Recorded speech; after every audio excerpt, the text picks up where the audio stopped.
ವಿಜಯನಗರ ಜಿಲ್ಲೆ ಹೊಸಪೇಟೆಯ ಡಾಕ್ಟರ್ ಪುನೀತ್ ರಾಜ್ಕುಮಾರ್ ಜಿಲ್ಲಾ ಕ್ರೀಡಾಂಗಣದಲ್ಲಿ ವಿವಿಧ ಕ್ರೀಡೆಗಳ ಪಂದ್ಯಾವಳಿಗಳನ್ನು ಆಯೋಜಿಸುವಾಗ ಪಂದ್ಯಾವಳಿಯ ಆಯೋಜಕರಿಂದ ಶುಲ್ಕವನ್ನು ಪಡೆದುಕೊಳ್ಳುತ್ತಿರುವ ಬಗ್ಗೆ ಹಾಗೂ ಯುವಕರು ಅಡ್ಡದಾರಿಯನ್ನು ಹಿಡಿಯದಂತೆ ತಪ್ಪಿಸಲು ನಾವುಗಳು ಪಂದ್ಯಾವಳಿಗಳನ್ನು ಆಯೋಜಿಸುತ್ತೇವೆ.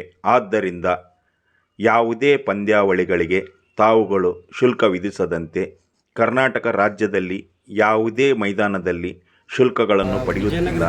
ಹಾಗಾಗಿ ಡಾಕ್ಟರ್ ಪುನೀತ್ ರಾಜ್ಕುಮಾರ್ ಜಿಲ್ಲಾ ಕ್ರೀಡಾಂಗಣದಲ್ಲಿಯೂ ಸಹ ಪಂದ್ಯಗಳನ್ನು ಆಯೋಜಿಸುವವರಿಗೆ ಯಾವುದೇ ಶುಲ್ಕ ಪಡೆಯದಂತೆ ಈ ದಿನ ವಿಜಯನಗರ ಜಿಲ್ಲೆಯ ಹಲವಾರು ತಾಲೂಕುಗಳ ಹಲವಾರು ಕ್ರೀಡಾಪಟುಗಳಿಂದ ಮಾನ್ಯ ಜಿಲ್ಲಾಧಿಕಾರಿಗಳ ಕಚೇರಿಗೆ ತೆರಳಿ ಮನವಿಯನ್ನು ಸಲ್ಲಿಸಿದರು.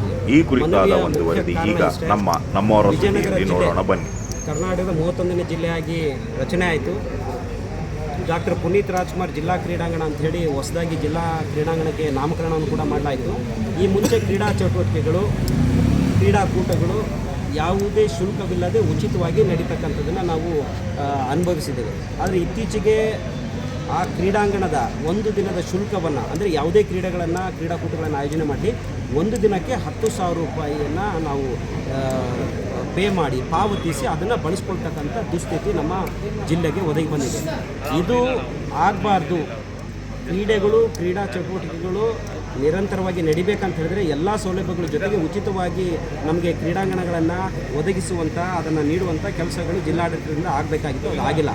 ಆಮೇಲೆ ಈ ಒಂದು ಜಿಲ್ಲಾ ಕ್ರೀಡಾಂಗಣದ ಒಂದು ಸ್ಥಳವನ್ನು ಸಹ ಒಂದು ದಾನಿಗಳು ಸರ್ಕಾರಕ್ಕೆ ನೀಡಿರ್ತಕ್ಕಂಥದ್ದು. ಅಂಥದ್ರಲ್ಲಿ ಈ ಕ್ರೀಡಾಂಗಣಕ್ಕೆ ಪ್ರತಿದಿನ 10,000 ರೂಪಾಯಿ ಕೊಡ್ತಕ್ಕಂಥದ್ದು ಸರಿನಾ ಅನ್ನೋದು ನೂರಾರು ಕ್ರೀಡಾಪಟುಗಳ ಒಂದು ಪ್ರಶ್ನೆ ಆಗಿದೆ. ಇದು ಅಷ್ಟೇ ಅಲ್ಲದೆ ಭಾರತದ 54% ಯುವ ಜನತೆ ಹೊಂದಿರತಕ್ಕಂಥದ್ದು ನಮ್ಮ ಭಾರತ. ಅಂದರೆ 140 ಕೋಟಿಯಲ್ಲಿ ಅರ್ಧಕ್ಕಿಂತಲೂ ಹೆಚ್ಚು ಭಾಗ ಯುವ ಜನತೆಯನ್ನು ಹೊಂದಿರತಕ್ಕಂಥ ಭಾರತ. ಈ ಯುವಕರು ಒಂದಲ್ಲ ಒಂದು ಕ್ರೀಡೆಗಳಲ್ಲಿ ತಮ್ಮನ್ನು ತೊಡಗಿಸಿಕೊಂಡು ದೇಶಕ್ಕೆ ಒಂದು ಕೊಡುಗೆಯನ್ನು ಕೊಡಬೇಕಾಗಿದೆ.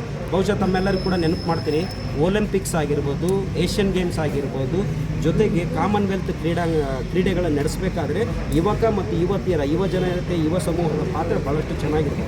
ಅಂಥ ಇದರಲ್ಲಿ ವಿಜಯನಗರ ಜಿಲ್ಲೆಯಲ್ಲಿ ಅನೇಕ ಎಲೆಮರೆಕಾಯಿ ಅಂತಿರ್ತಕ್ಕಂಥ ಪ್ರತಿಭೆಗಳು ಅರಳಿ ರಾಜ್ಯ, ರಾಷ್ಟ್ರ, ಅಂತಾರಾಷ್ಟ್ರೀಯ ಮಟ್ಟದಲ್ಲಿ ಹೆಸರು ಮಾಡಬೇಕಾಗಿರ್ತಕ್ಕಂಥ ಇಂಥ ಸಂದರ್ಭದಲ್ಲಿ ಕ್ರೀಡೆಗಳನ್ನೇ ಆಡಲಾರ್ದಂಗೆ ಮಾಡಿರ್ತಕ್ಕಂಥ, ಅಂದರೆ 10,000 ರೂಪಾಯಿ ಕಟ್ಟಿ ಕ್ರೀಡಾಂಗಣವನ್ನು ನಾವು ಯೂಸ್ ಮಾಡಬೇಕು ಅಂತಕ್ಕಂಥ ದುಸ್ಥಿತಿ ನಾವು ಯಾವತ್ತಾದರೂ ಕಂಡಿದ್ದಿಲ್ಲ. ಸರ್ಕಾರ ಮತ್ತು ಜಿಲ್ಲಾಡಳಿತದ ಈ ನೀತಿಯನ್ನು ನಾವು ಖಂಡಿಸ್ತಾ ಇದ್ದೇವೆ. ಜೊತೆಗೆ ನಮ್ಮ ಕ್ರೀಡಾ ಸಚಿವರು ನಮ್ಮ ಅವಳಿ ಜಿಲ್ಲೆ, ಅಂದರೆ ಅಖಂಡ ಜಿಲ್ಲೆ ಇದ್ದಾಗ ಬಳ್ಳಾರಿಯವರೇ ಆಗಿರೋದ್ರಿಂದ ನಾವು ಅವರಲ್ಲೂ ಕೂಡ ಒತ್ತಾಯ ಮಾಡ್ತಾ ಇದ್ದೇವೆ. ಮಾನ್ಯ ಶಾಸಕರಲ್ಲಿ ಈಗಾಗಲೇ ಮನವಿ ಮಾಡಿಕೊಂಡಾಗ ಚುನಾವಣಾ ನೀತಿ ಸಮಿತಿ ಕೋಡ್ ಏನಿದೆ ಅದು ವೆಕೆಂಟ್ ಆದ ತಕ್ಷಣ ನಾವು ಕ್ರಮ ಕೈಗೊಳ್ತೀವಿ ಅಂತ ಹೇಳಿದರೆ, ಈಗ DC ಸಾಹೇಬರು ಕೂಡ, ನಮ್ಮ ಮೇಡಮ್ ಅವರು ಕೂಡ ಅದರ ಬಗ್ಗೆ ಸೂಕ್ತ ಕ್ರಮ ಕೈಗೊಳ್ತೀವಿ ಅಂತಕ್ಕಂಥ ಮಾತನ್ನು ಸಹ ಹೇಳಿದ್ದಾರೆ. ಒಂದು ನಾವು ಇಲ್ಲಿ ಯೋಚಿಸಬೇಕಾದೇನಂತ ಹೇಳಿದ್ರೆ, ಯುವ ಜನತೆ ಒಂದು ಮಾದಕ ವಸ್ತುಗಳ ವ್ಯಸನಿಗಳಾಗಿ, ದುಶ್ಚಟಗಳಿಗೆ ಪಾಲಾಗಿ, ಕ್ರೈಮ್ನಲ್ಲಿ ಯುವಕರನ್ನ ಬಳಸ್ಕೊಳ್ತಕ್ಕಂಥ ಚಟುವಟಿಕೆಗಳು ಹೆಚ್ಚಿರಬೇಕಾದ್ರೆ ಈ ಕ್ರೀಡೆಗಳಲ್ಲಿ ತೊಡಗಿಸ್ಕೋಬೇಕಾಗಿರ್ತಕ್ಕಂಥ ಯುವಕರ ಪರಿಸ್ಥಿತಿ ನಮ್ಮ ವಿಜಯನಗರ ಜಿಲ್ಲೆ ಈ ಥರ ಇದೆ. ಹಾಗಾಗಿ ಯುವಕರು ದುಶ್ಚಟಗಳಿಂದ ದೂರ ಇರಬೇಕು, ಮಾದಕ ಚಟುವಟಿಕೆಗಳಿಂದ ದೂರ ಇರಬೇಕು ಅಂತಂದು ಹೇಳಿದರೆ ಕ್ರೀಡಾ ಚಟುವಟಿಕೆಗಳು ಹೆಚ್ಚಿಗಾಗಬೇಕು. ಇದನ್ನು ನಾವು ನೆನಪು ಮಾಡಬೇಕಾಗ್ತದೆ. ಇದು ಒಂದು. ಎರಡನೇದಾಗಿ ಹೊಸಪೇಟೆ ಎಂಥ ಕ್ಷೇತ್ರ ಅಂತಂದರೆ, ಎಂಥ ಭೂಮಿ ಅಂತಂದರೆ ಡಾಕ್ಟರ್ ಪುನೀತ್ ರಾಜ್ಕುಮಾರ್ ಒಂದು ಕ್ರೀಡಾಂಗಣ.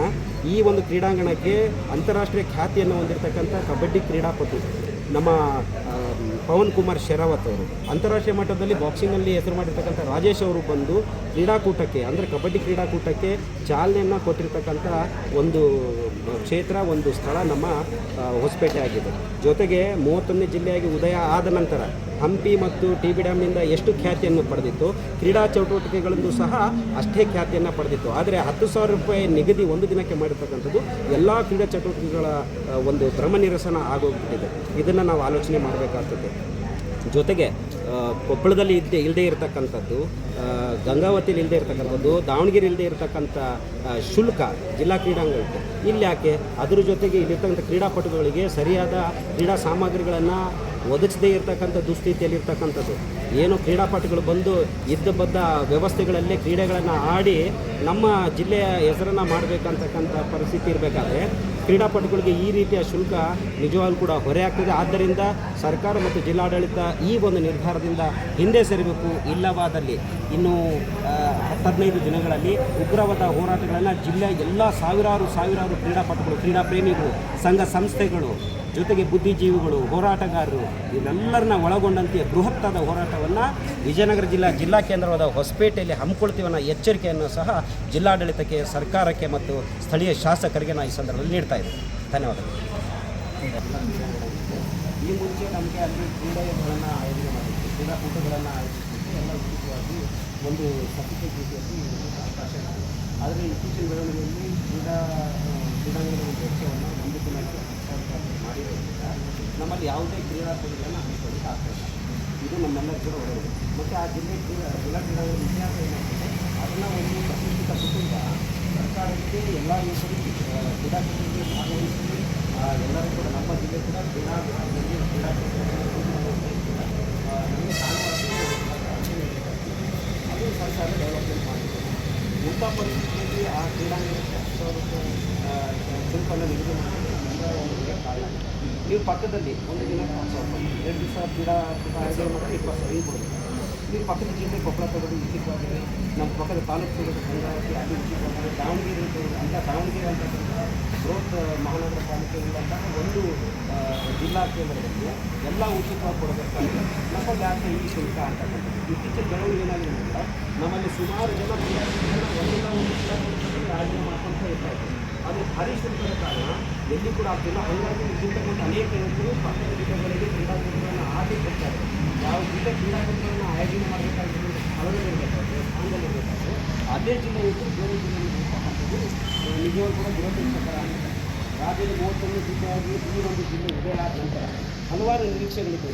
ತಮ್ಮೆಲ್ಲರಿಗೂ ಗೊತ್ತಿದೆ ಮೇಡಮ್, ಇಡೀ ನಮ್ಮ ಭಾರತ ದೇಶದ 54% ಯುವ ಸಮೂಹವನ್ನು ನಮ್ಮ ದೇಶದಲ್ಲಿ ಇಂಥ ಯುವ ಸಮೂಹ ಇತ್ತೀಚೆಗೆ ಕ್ರೈಮ್ ರೇಟ್ನಲ್ಲಿ ನೋಡಿರಿ ಮಾದಕ ವ್ಯಸನಿಗಳಾಗಿ ಅನೇಕ ಯುವಕರು ಕಾನೂನು ಬಾಹಿರತೆಗಳಿಗೆ ತೋರ್ಪಡಿಸ್ತಕ್ಕಂಥದ್ದು ಆಗ್ತಾಯಿದೆ. ನಾವು ಕ್ರೀಡಾ ಕ್ಷೇತ್ರದಲ್ಲಿ ಕ್ರೀಡೆಗಳನ್ನು ತೊಡಗಿಸ್ಕೊಳ್ಳೋದ್ರಿಂದ ಒಂದು ನಮಗೆಲ್ಲ ಗೊತ್ತು ಮೇಡಮ್, ಮಾನಸಿಕ ಶಕ್ತಿ ವೃದ್ಧಿ ಆಗೋದಂದರೆ ದೈಹಿಕ ಶಕ್ತಿ ಕೂಡ ಯುವಕರಲ್ಲಿ ಬೆಳೀತದೆ. ಇಲ್ಲಾಂತಂದರೆ ಏನಾಗ್ತದೆ ಅಂದರೆ ಬೇರೆ ಚಟುವಟಿಕೆಗಳಿಂದ ಯುವಕರು ಭಾಗವಹಿಸಿದ್ದಾರೆ. ಹಾಗಾಗಿ ನಮ್ಮ ಒತ್ತಾಸೆ ಇಷ್ಟೇ, ಇದು ಹೆಂಗೆ ಹಂಪಿ ಮತ್ತು ಪ್ರಸಿದ್ಧವಾಗಿದೆಯೋ ಅದೇ ರೀತಿಯಲ್ಲಿ ಕ್ರೀಡಾ ಕ್ಷೇತ್ರದಲ್ಲಿ ಪ್ರಸಿದ್ಧ ಆಗಬೇಕು ಅಂತಕ್ಕಂಥದ್ದು ನಮಗೆ ಆಸೆ. ನಮಗೆ ನಮ್ಮಲ್ಲಿ ಇನ್ನೊಂದು ವಿಷಯ ತಪ್ಪಿಲ್ಲ. ಕಳೆದ ವರ್ಷ ಅಷ್ಟೇ ನಮ್ಮ ಒಂದು ಜಿಲ್ಲಾ ಕ್ರೀಡಾಂಗಣದಲ್ಲಿ ಒಂದು ಕಬಡ್ಡಿ ಕ್ರೀಡೆಯನ್ನು ಆಯೋಜನೆ ಮಾಡಲಾಗಿಲ್ಲ. 3 ದಿನಗಳ ಕಾಲ ನಡೆದಂಥ ಇದಕ್ಕೆ ಅಂತಾರಾಷ್ಟ್ರೀಯ ಖ್ಯಾತಿಯನ್ನು ಪಡೆದಂಥ ಕ್ರೀಡಾಪಟು ಪವನ್ ಕುಮಾರ್ ಶರಾವತ್, ಬಾಕ್ಸಿಂಗ್ನಲ್ಲಿ ಅಂತಾರಾಷ್ಟ್ರೀಯ ಮಟ್ಟದಲ್ಲಿ ಹೆಸರನ್ನು ಪಡೆದಿರ್ತಕ್ಕಂಥ ರಾಜೇಶ್ ಅಂತಕ್ಕಂಥವ್ರು ಬಂದು ಕ್ರೀಡಾಕೂಟಕ್ಕೆ ಚಾಲನೆ ಕೊಟ್ಟಿರ್ತಕ್ಕಂಥ ಒಂದು ಪ್ರತೀತಿಯನ್ನು ಪಡೆದಿರ್ತಕ್ಕಂಥ ನಮ್ಮ ಜಿಲ್ಲೆಯ ಕ್ರೀಡಾಂಗಣದಲ್ಲಿ ಸೃಷ್ಟಿಸಿ ಈ ರೀತಿಯಲ್ಲಿ ನಿಜವಾಗ್ಲೂ ಸಾವಿರಾರು ನೂರಾರು ಇರ್ತಕ್ಕಂಥ ಇಲ್ಲಿ ಕ್ರೀಡಾಪಟುಗಳ ಯುವಕರಲ್ಲಿ ನಿರುತ್ಸಾಹ ಮತ್ತು ನಮ್ಮ ಥರ ಪರಿಸ್ಥಿತಿ ಬರ್ತಾಗಿದೆ. ನಾನು ದಯಮಾಡಿ ನಮ್ಮ ಭಾವನೆಗಳನ್ನು ವಿಲಾಂತರವಾಗಿ ಅದನ್ನು ಅರ್ಥ ಮಾಡಿಕೊಂಡು ನಮಗೆ ಉಚಿತವಾಗಿ ಆ ಒಂದು ಕ್ರೀಡಾಂಗಣ ನಮಗೆ ಸಿಗಬೇಕು. ಕ್ರೀಡಾ ಚಟುವಟಿಕೆ ಬೆಳೀಬೇಕು. ಕಬಡ್ಡಿ, ಕ್ರಿಕೆಟ್, ಫುಟ್ಬಾಲ್, ಬೇರೆ ಬೇರೆ ರೀತಿಯ ಒಂದು ಕ್ರೀಡಾಕೂಟಗಳು ನಮ್ಮ ಜಿಲ್ಲಾ ಕ್ರೀಡಾಂಗಣದಲ್ಲಿ ಆಯೋಜನೆ ಮಾಡುವಂಥ ಜಿಲ್ಲಾಡಳಿತ ಕ್ರಮ ಕೈಗೊಳ್ಳಬೇಕು ಅಂತಕ್ಕಂಥ ಒಂದು ಮನವಿಯನ್ನು ನಾವು ಸಲ್ಲಿದ್ದೀವಿ. ಈಗಾಗಲೇ ಶಾಸಕರ ಒಂದು ಗಮನಕ್ಕೆ ತಂದಾಗ ಕೋಡ್ ಆಫ್ ಕಂಡಕ್ಟ್ ವೇಕೆಂಟ್ ಆದ ಮರುದಿನವೇ ನಾನು ಅದ್ರ ಬಗ್ಗೆ ಆ್ಯಕ್ಷನ್ ತಗೋಬೇಕು. ಜಿಲ್ಲೆ ಅಂತ ಬಂದಾಗ ಜಿಲ್ಲಾ ಪದಾಧಿಕಾರಿಗಳಾಗಿ ತಮ್ಮ ಕೂಡ ಕಲಿಸಿ ನಮ್ಮ ಭಾವನೆಗಳನ್ನು ತಿಳಿಸೋ ಕರ್ತವ್ಯವನ್ನು ನಾವು ಮಾಡಿದ್ದರಿಂದ ನಾವು ನಿರೀಕ್ಷೆ ಇಟ್ಕೊಂಡಿದ್ದೀವಿ. ಇದಕ್ಕೆ ಸರಿಯಾದ ಒಂದು ಸೂಕ್ತ ಕ್ರಮ ಕೈಗೊಂಡು ಒಂದು 10,000 ರೂಪಾಯಿ ಒಂದು ಶುಲ್ಕ ನಿಗದಿಗೊಳಿಸಿ ಅದನ್ನು ರದ್ದುಗೊಳಿಸಿ ಉಚಿತವಾಗಿ ಎಲ್ಲ ಕ್ರೀಡಾಕೂಟಗಳನ್ನು ಆಯೋಜನೆ ಮಾಡಿ ಅವಕಾಶ ಮಾಡಿಕೊಡ್ತಾರೆ. ಮಹಾದೇಶರಿಗೆ ನೂರಾರು ಜನರ ಪರವಾಗಿ ಈ ಒಂದು ಮನವಿಯನ್ನು ನಮ್ಮ ಪತ್ರಿಕೆಗಳನ್ನು ಸಲ್ಲಿಸಬೇಕು.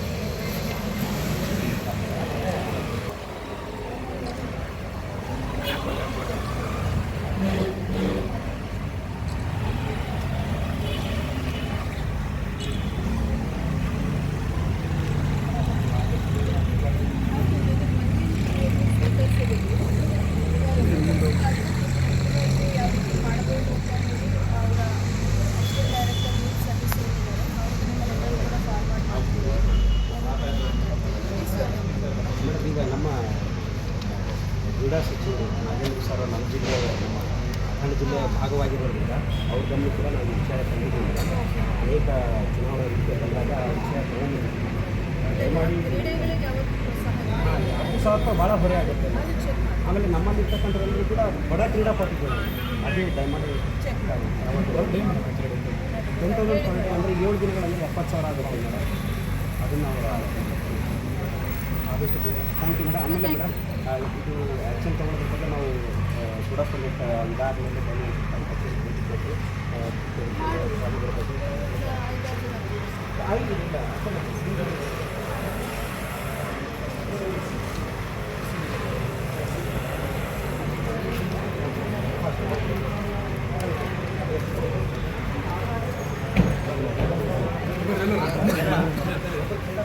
ಎಲ್ಲ ನಿಂತ್ಕೊಂಡ್ಬಿಟ್ಟಣ ಬಾರಣ್ಣ.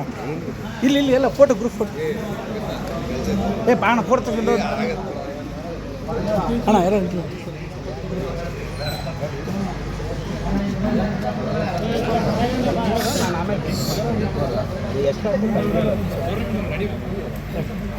ನಮಸ್ಕಾರ. ನನ್ನ ಹೆಸರು ಪುನಿ ಗಂಗಾಧರ್ ಅಂತೇಳಿ.